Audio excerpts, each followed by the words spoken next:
को राधे राधे, जय श्री कृष्णा, हरि बोल। आज 11 दिसंबर सन 2024 मार्गशीर्ष अगहन शुक्ल पक्ष की एकादशी तिथि है। इस एकादशी को मोक्षदा एकादशी कहते हैं और इस एकादशी को जो है गीता जयंती कहते हैं, जो भगवान श्री कृष्ण ने कुरुक्षेत्र के मैदान में अर्जुन को उपदेश दिया था। 18 अध्यायों में 700 श्लोकों में जो है उन्होंने अर्जुन को उपदेश दिया था। आज के बढ़ते हुए आधुनिकता में, बढ़ते हुए इस जनरेशन में लोग छोटी छोटी बातों पे सुसाइड कर लेते हैं, अपने शरीर को जो है नुकसान पहुंचाते हैं, यहाँ तक कि आत्महत्या कर लेते हैं। इससे बचने के लिए एकमात्र उपाय है कि आप श्रीमद् भगवद गीता को अवश्य पढ़ें। जब अर्जुन ने अपने कर्तव्य से, अपने कर्म से भाग जाने के लिए तत्पर हुए और उन्होंने अपने गांडीव को रख दिया, तो भगवान श्री कृष्ण ने उनको इसी भगवद गीता का उपदेश दिया था। भगवान जानते थे कि आने वाला जो कलयुग है, इसमें भी व्यक्ति थोड़े थोड़े बातों पे भ्रमित हो जाएंगे, थोड़े थोड़े विचारधाराओं से भ्रमित हो जाएंगे और वो अपने कर्तव्य को न पालन करके अपने शरीर को ही नष्ट करेंगे, अपने आत्महत्या को करेंगे। तो इसलिए भगवान ने श्रीमद् भगवद गीता अर्जुन को सुनाई, जिससे कि अर्जुन अपने कर्म को करने के लिए फिर से तत्पर हुआ।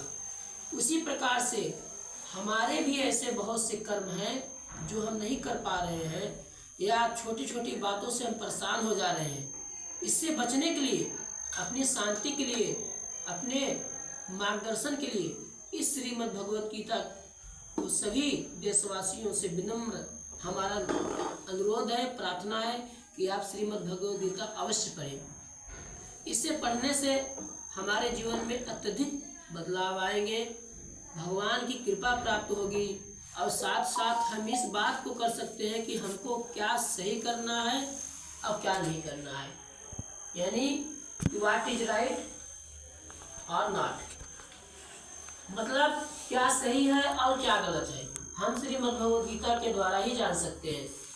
तो आप सबसे निवेदन है, प्रार्थना है, इस गीता जयंती पर इस दास को इतना भगवान श्री बाके बिहारी की कृपा से इतना ज्ञात हुआ कि निश्चित है भगवद गीता के विषय में लोगों को बताना चाहिए और उनसे जो है इस भगवद गीता अवश्य मार्गदर्शन ले, प्रेरणा ले। ये भगवद गीता साक्षात भगवान श्री कृष्ण के मुख से निकली हुई अमृतवाणी है, जिसको सुनने मात्र से, जिसको पढ़ने मात्र से हमारे आध्यात्मिक, अधिदैविक, अधिभौतिक तीनों ताप जो है शमन होता है, दूर होता है और व्यक्ति अपने कर्म में, अपने इस कर्तव्य में, जो मानव जीवन है, मानव जीवन भी जीने की एक कला है। लोग छोटी छोटी बातों पे आकर के अपने शरीर को नष्ट कर देते हैं, ऐसा कतई नहीं करना चाहिए, ये सबसे बड़ा पाप है।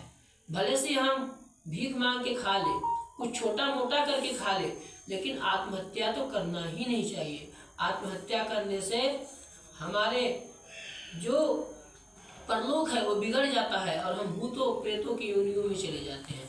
अतः आप सबसे विनम्र निवेदन है कि कितनी भी परिस्थिति हो जाए, आप लोग धैर्य से काम लें, दिमाग से लें और भगवत गीता के शरण में जाएं।